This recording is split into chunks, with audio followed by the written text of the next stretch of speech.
Salut les amis, إن شاء الله غادي نحاولو نقومو بالإكزارسيس نيميرو 3. إذا دائما لي زيكزارسيس ديالنا غادي كيبقاو يصعبو شوية بشوية. حاول إلا استطعتي أنك تجاوب على هاد الإكزارسيس في لي كومونتير، أولا تدخل على سبيل المثال الجروب ديال الفيسبوك ديال دوزيام اني بكالوريا اللي كنحاول أنني نناقش معاهم ونجاوب على الأسئلة ديالهم. دخل وحط السؤال أو حط الإجابة ديالك تما ainsi de suite. C'est clair. Alors voilà, ici on trouve la figure سي ديسو تحت هنايا هي لا فيغور. هاد لا فيغور هادي كتمثل ليا واحد الانتشار ديال واحد الموجة خلال واحد الحبل مرن تيطادير كورد الاستيك. هاد الحبل هذا اللي هو ا بي طول ديالو 10 متر، وبيان سور هاد الانتشار ديال هاد الموجة هادي بيان سور خدينا جوج اللحظات. خدينا واحد اللحظة رقم 1 في 0.1 سكوند، وخدينا اللحظة رقم 2 في 0.2 سكوند. في كل لحظة بيان سور كما كتشوف هنا في لا فيغور، في كل لحظة بيان سور الموجة وصلت لواحد مكان معين. في اللحظة الأولى هافي وصلت، وفي اللحظة الثانية هافي وصلت. فهمتو الفكرة؟ دونك مننساش كملاحظة أن هاد لي دوني هادو، هاد لا لونغور اللي عطيها ليا هنايا وهاد لا ديوغي اللي عطيها ليا هنايا بيان سور هادو راه ماشي معلومات عشوائية كيعطيهم لك صافي السلام عليكم، لا، راه معلومات اللي غادي تستعملها وتستافد منها باش تحسب بزاف ديال الأمور في المستقبل. وغير نتا كملاحظة، عندك هنايا لا ديستانس مسافة، وعندك هنا مدة زمنية. فاش كتفكركم هاد لي كونستيتيون فاش كيفكروني في السرعة. الوغ غادي نستعمل لي دوني بيان سور باش نحسب بهم السرعة. بيان سور لا السرعة غادي نحسبها من راسي، خاصو يعطيني لي دوني. إلا ما كانوش عندي لي دوني هنايا في لينونسي راه غادي نلقاهم هنايا في المبيان ديالي بيان سور. سي كلير. هادو ملاحظات نتمنى تاخدهم بعين الاعتبار. الوغ est-ce que la perturbation conserve sa forme lors de la propagation؟ شنو يقصد لي بالسؤال؟ واش الاضطراب ديالي كيحافظ كيحافظ على الشكل ديالو خلال الانتشار؟ وكيفاش غادي نعرف هاد المسألة هادي؟ هي سهلة وبسيطة جدا. غادي نشوف انايا لا بروباغاسيون ديال لوند في لانستون نيميرو 1 في لانستون نيميرو 2. واش هاد لا بروباغاسيون اولا هاد لا فورم ديال لوند ديالي واش وقع ليها شي تغيير ولا ما وقعش ليها؟ فهمتوا الفكرة؟ وباش نعرف واش وقع ليها تغيير غادي نلاحظ اول حاجه هاد، نحاول نكبر هادشي هذا، ناخذ اول حاجه هاد لومبليتود. هذا لومبليتود هو الوسع، يعني ليلونغاسيون ديال هاد الموجه هادي حداش كتوصل. واش بحالها في لانستون 1 بحال في لانستون 2؟ بيان سور بحالها لاحظتوا. دونك هاد لونغاسيون اولا لومبليتود ديال لوند في لانستون 1 راه بحال لومبليتود ديال لوند في لانستون 2. دونك بحال. ممكن اوسي نشوف لارجور ديال هاد متى ديال هاد لوند هادي. سي كلير. لارجور ديالها نشوف معايا لارجور راه بحال لاحظتوا. دونك لارجور بحال و لومبليتود حتى هو بحال. الو الموجة ديالي راه موقع ليها حتى شي تغيير. فهمتوا الفكرة؟ دونك مسحوا هادشي هذا هذه كملاحظة درتها لكم هنايا في الصورة باش تتأكدوا من المسألة هذه. Est-ce que la perturbation conserve sa forme? Bien sûr que oui. Alors ce dernier conserve sa forme. Pourquoi? Parce que la forme d'onde ne change pas. Par exemple pendant le mouvement ou là pendant la propagation. C'est clair. Pendant la forme, je vais faire la correction en français ici, comme ça. On va colorer ça avec le jaune. C'est bien. Alors voilà la réponse de la question numéro 1. Alors pour la question numéro 2, cette onde est-elle longitudinale ou bien transversale؟ هذا سؤال معروف ودائما كتلقاه. كنا شفنا لي تيب ديال لي زوند، قلنا انكم في هاد المستوى عندكم دو تيب برينسيبال. عندكم تيب نيميرو 1 سي لي زوند لونجيتودينال، و لو تيب نيميرو 2 سي لي زوند ترانسفيرسال مستعرضة وطولية. عقلتوا على المثال الاول اللي خديناه هو نفس النيت ديال الحبل خديناه في الدرس ديالنا. قلنا لكم ان الحبل بيان سور فهو موجة كي دايره ترانسفيرسال. بوركوا لوند ديال لا كورد ترانسفيرسال؟ بوركوا باسكو كتبو هنايا سي transversal parce que la direction de quoi? La direction, c'est quoi la justification? Parce que la direction de la perturbation, la direction de la perturbation est perpendiculaire avec quoi? Perpendiculaire avec la direction de la propagation. هادشي هذا ديجا تكلمنا عليه وشرحناه. perpendiculaire نجيو نشرحو هادشي هذا.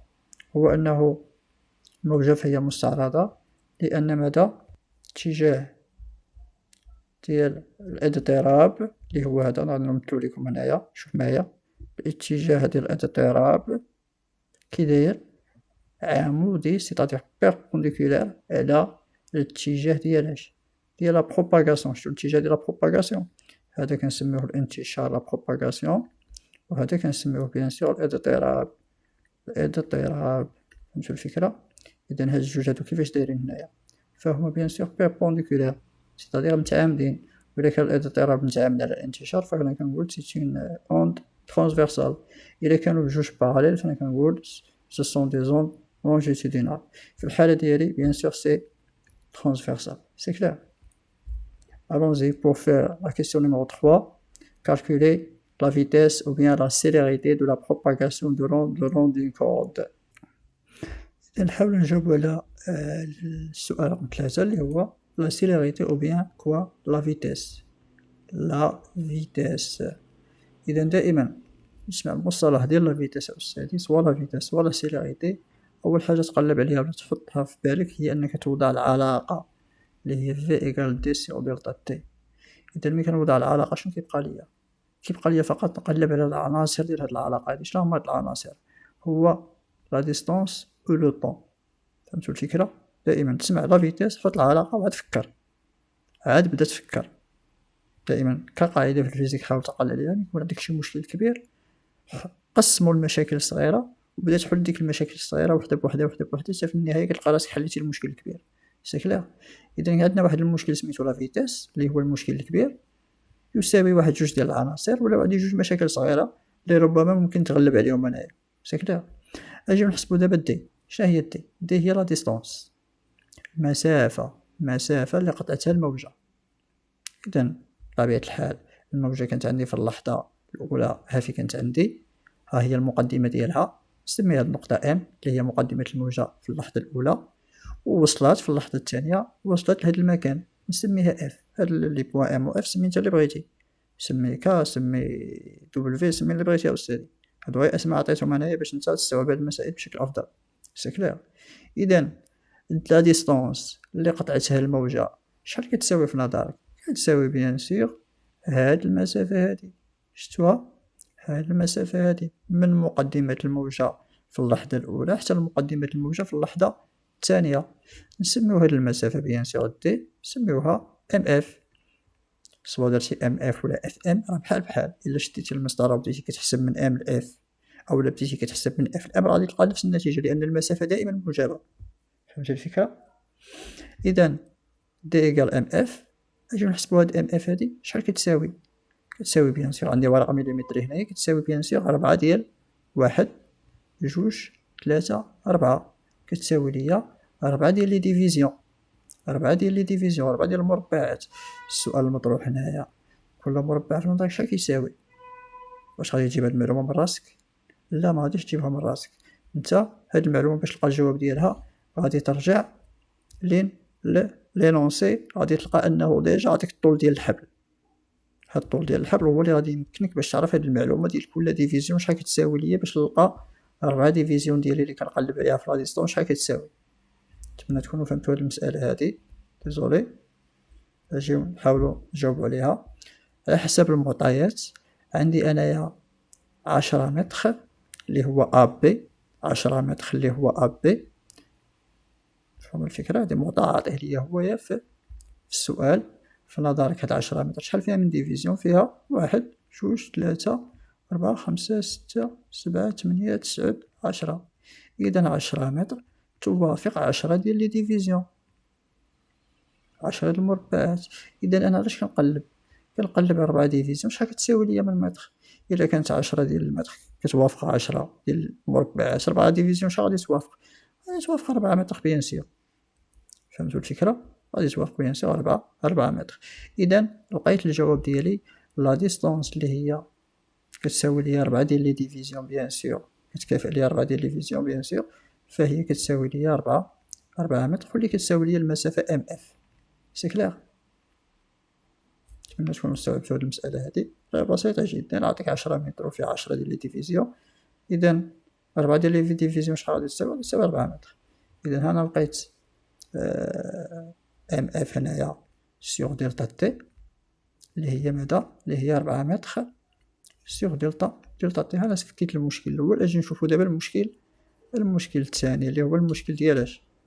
المشكل ديال لا دوغي بيان سور. لا دوغي ساهلة، كنعوضوها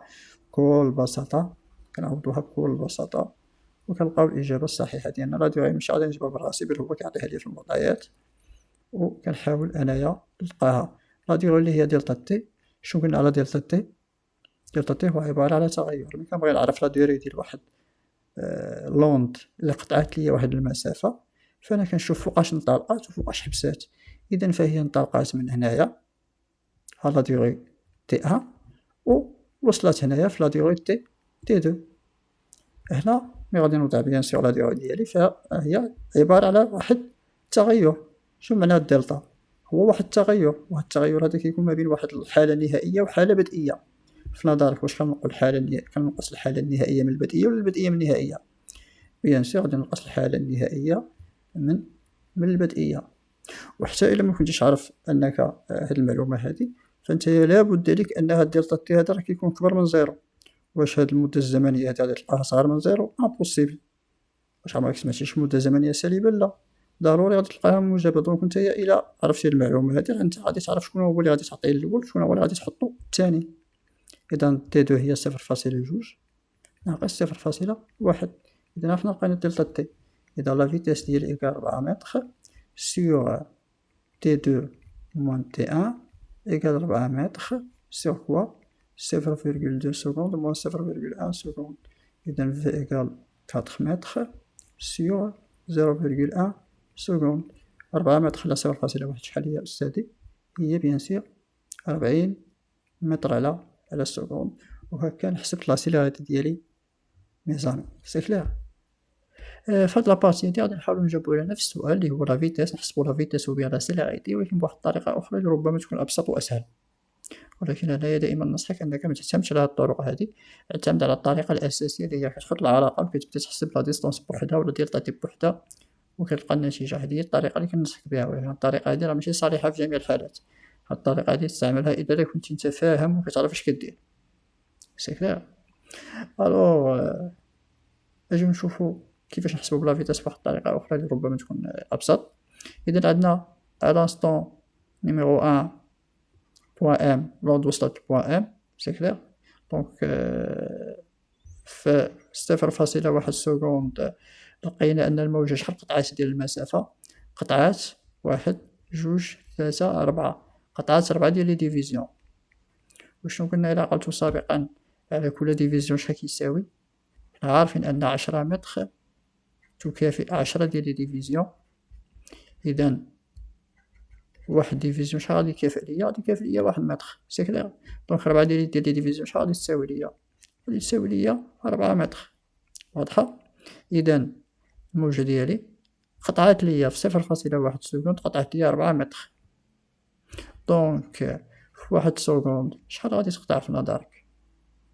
0.1 شحال ضربتها في 10 و4 شحال غادي نضربها حتى هي في 10. إذا غتقطع ليا 40 متر.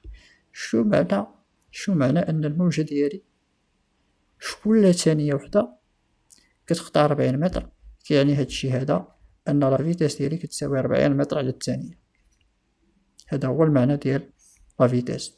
هاد لا فيتاس هادي شنو كتعني ليا؟ هاد الوحدة هادي كتعني ليا أن السرعة ديالي بكل بساطة ديال هاد الموجة هادي في كل ثانية راه كتقطع شحال؟ 40 متر. في 2 ثواني شحال غادي تقطع؟ غادي تقطع 80 متر. في 3 ثواني شحال؟ انسي دو سويت. فهمتي الفكرة؟ إذا فقط غير بهاد العلاقة البسيطة هادي استطعت نستنتج لا فيتاس أستاذي، لأن هاد السكوند هادي شنو كتقصد عليها؟ كنعني بها واحد سكوند. مفهوم الفكرة؟ هادي راه واحد سكوند هادي، كل سكوند شحال كتمشي ليا من متر؟ كتمشي ليا 40 متر. تما تكونوا فهمتوا الفكرة. الطريقة هادي ربما تجيك سهلة، فقط كفكرة حطها في بالك أنه كاين طرق بزاف باش أنك تتعامل مع التمرين، وحاول أنك تستعمل الطريقة القديمة بشكل أفضل، لأنها صالحة في جميع الحالات. هذه ربما ما تكونش خدامة لك في بعض الحالات. Merci pour votre attention. À la prochaine vidéo.